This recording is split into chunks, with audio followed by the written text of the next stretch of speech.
Hello दोस्तों, कैसे हो आप लोग। स्वागत है आपका सरकारी सेंट्रल के एक नए वीडियो में। मेरा नाम है कौसर और आज इस वीडियो में मैं बहुत इंपॉर्टेंट टॉपिक डिस्कस करने वाला हूं।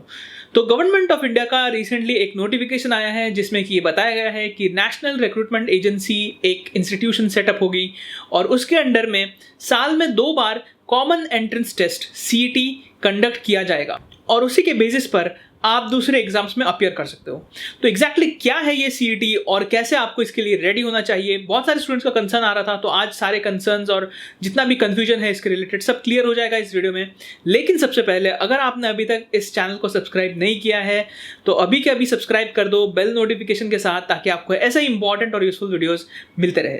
तो अगर आपने अभी सब्सक्राइब कर दिया है चैनल को तो चलिए शुरू करते हैं आज के इस वीडियो को और देखते हैं इस टॉपिक को डिटेल में। गवर्नमेंट ऑफ इंडिया सेटअप करेगी NRA यानी कि नेशनल रिक्रूटमेंट एजेंसी, और national recruitment agency NRA conduct करेगी CET एग्जाम्स। अब ये एग्जाम्स कंडक्ट होगी 3 क्लासेस के लिए, 10th pass, 12th pass and graduates. तो ये अगर आप 10th पास हो तो आपके रिलेटेड 10th पास के रिलेटेड जितनी भी सारी जॉब्स है उनके लिए भी ये CET वैलिड होगी, 12th पास के लिए भी वैलिड होगी एंड ग्रेजुएट्स के लिए भी वैलिड होगी। तो ये तीनों के लिए अलग अलग लेवल्स की CET एग्जाम कंडक्ट की जाएगी। For non-technical posts, CET will replace the Tier 1 exams conducted by SSC, RRB and IBPS। तो यहाँ पे नोटिफिकेशन में मेंशन किया गया है कि करंटली अभी के लिए SSC, RRB और IBPS के जो प्रिलिमिनरी एग्जाम्स हैं, यानी कि आपको जैसे पता है कि SSC, IBPS और RRB में 2 एग्जाम्स होते हैं, एक होता है प्रीलिम्स और दूसरा होता है मेंस। तो यहाँ पे जो प्रीलिम्स एग्जाम है यहाँ पे 3 अलग अलग, अगर आपको तीनों में अप्लाई करना होता था पहले तो आपको तीनों में प्रीलिम्स एग्जाम देना होता था, लेकिन अभी से आपको सिर्फ CET देना होगा, यानी कि एक एग्जाम। अगर आपने उसमें क्वालिफाई कर लिया तब जाके आप इन तीनों के मेंस दे सकते हो।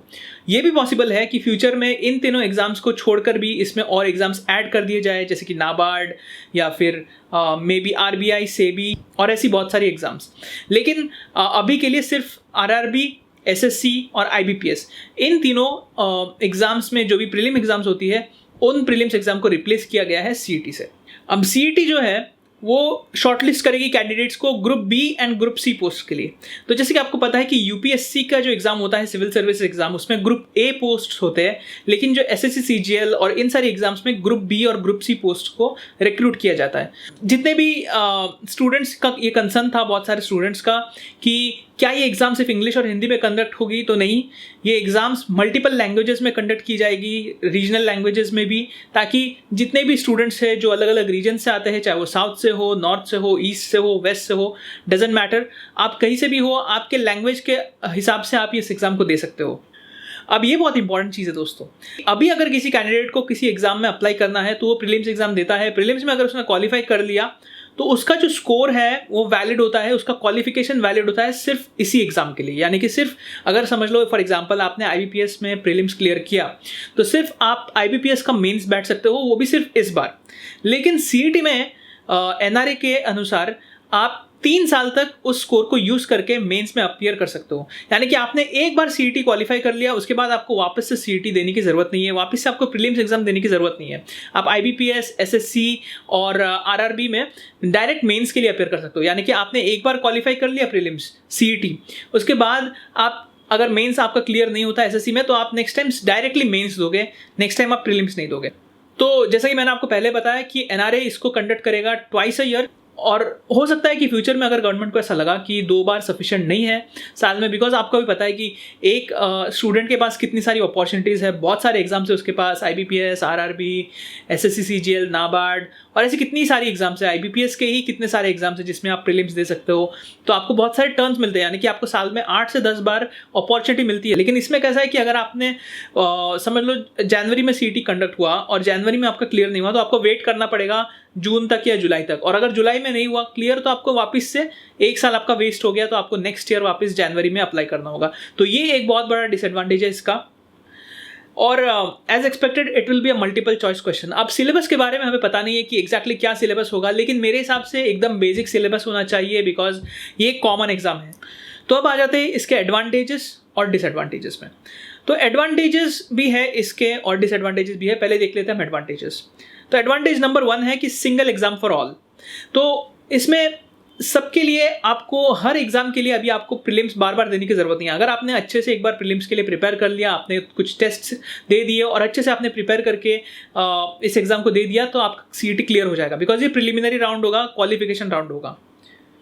सेकंड है कि वैलिड टिल 3 years। जैसा कि मैंने आपको बताया कि 3 साल तक आपको प्रीलिम्स वापस देने की ज़रूरत नहीं है, मतलब सीईटी वापस देने की ज़रूरत नहीं है। तो आप डायरेक्टली मेंस में अप्लाई कर सकते हो, एसएससी के या आईबीपीएस के एग्जाम्स के या आरआरबी के, और फ्यूचर में हो सकता है और भी एग्जाम्स में जुड़ जाए।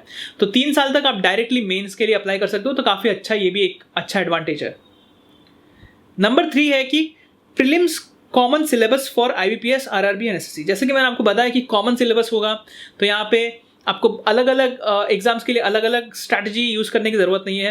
आप एक बार सीईटी को माइंड में रख के प्रिपेयर कर सकते हो उसके सिलेबस के हिसाब से, और उसके ऊपर आपकी स्ट्रैटेजी बना सकते हो, और एक बार आपने उस सीईटी को क्रैक कर लिया, फिर आपके लिए ईजी हो जाएगा। तो 4th नंबर एडवांटेज ये है कि अभी अगर आप देखो तो नोटिफिकेशंस का कोई एक फिक्स शेड्यूल नहीं है, यानी कि कभी भी आईबीपीएस का नोटिफिकेशन आता है, कभी भी एसएससी का नोटिफिकेशन आता है, डिपेंडिंग अपॉन द रिक्वायरमेंट।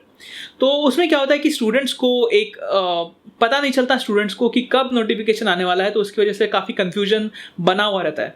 लेकिन अब क्या होगा कि सीईटी आपको पता है कि साल में 2 बार होने वाला है, तो सीईटी का आपको मंथ दे दिया जाएगा कि इस मंथ में होगा, मतलब फर्स्ट 6 मंथ में एक बार तो होगा ही। तो आप उस सीईटी को माइंड में रख के, उस टाइम पीरियड को माइंड में रख के अपना स्ट्रैटेजी बना सकते हो कि अगर मैं अभी अक्टूबर में प्रिपरेशन चालू कर रहा हूँ, तो मेरे पास कितना टाइम है सीईटी के लिए, तो मैं उस टाइम तक कितना प्रिपेयर कर सकता हूँ और कितना कवर अप कर सकता हूँ सिलेबस को। तो ये एक बहुत बड़ा एडवांटेज है। अब आ जाते हैं डिसएडवांटेज पे। तो दोस्तों, सबसे बड़ा डिसएडवांटेज ये है कि less opportunities to clear exams. तो जैसे कि मैंने आपको ऑलरेडी बताया है कि अभी आपके पास बहुत सारे ऑप्शंस हैं। 8 से 10 आपके एग्जाम्स होते हैं, मेजर एग्जाम्स साल में, और उन सभी एग्जाम्स में आपको प्रीलिम्स क्लियर करने का मौका मिलता है। नंबर 2 है कि प्रीलिम्स तो आपका सिर्फ एक बार होगा, यानी कि सीईटी सिर्फ आपका एक बार होगा, लेकिन आपको अभी भी दूसरे एग्जाम्स के लिए अपीयर करना होगा, अलग अलग एग्जाम्स के लिए। तो यहाँ पे आपका मल्टीपल एग्जाम्स का जो प्रॉब्लम था वो सॉल्व हुआ नहीं एक्चुअली। अगर ऐसा होता कि एक ही एग्जाम क्वालिफिकेशन होता और उसके बाद एक ही एग्जाम के थ्रू रिक्रूटमेंट प्रोसेस होता, तो इसमें क्या होता कि एक एग्जाम के लिए आप अच्छे से प्रिपेयर कर सकते थे और उसके ऊपर रिक्रूटमेंट होता था। लेकिन अभी ऐसा हो रहा है कि आपको सीईटी भी देना है, उसके बाद हर इंडिविजुअल जॉब के लिए आपको अलग अलग एग्जाम्स भी देना है।